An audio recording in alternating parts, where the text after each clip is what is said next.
Trillanes, interest niya para pumuti siya, gagawin niya kaming itim. Style na bulok, maduming politika.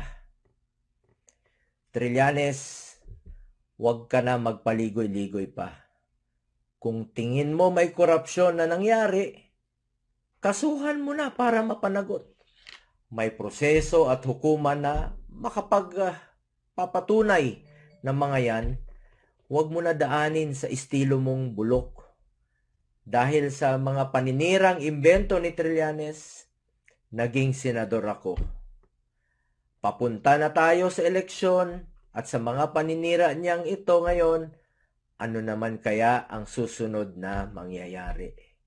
Mahuhubaran na naman ang katauhan ni Trillanes at lalabas ang katotohanan na wala siyang ibang kontribusyon sa mundong ito kung hindi puro kasinungalingan at kalokohan lamang.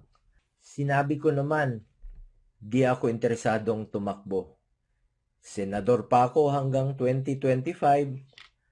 Aantayin sana kita sa Senado para magtutuos tayo kahit anong gusto mo.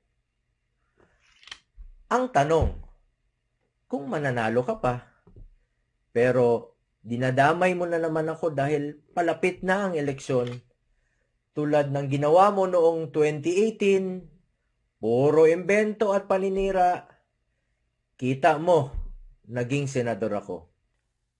Ngayon, baka lang, pagswertihin uli ako. Kung saan ka tatakbo, susundan kita. Ngayon, ako naman ang may tanong kay Trillanes.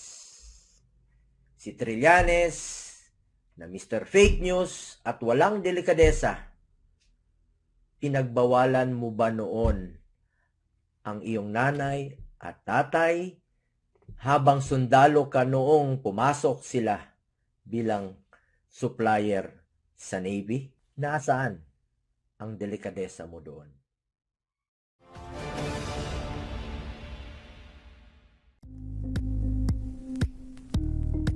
Thank you for watching Politico TV. Please like and subscribe to our channel for more videos.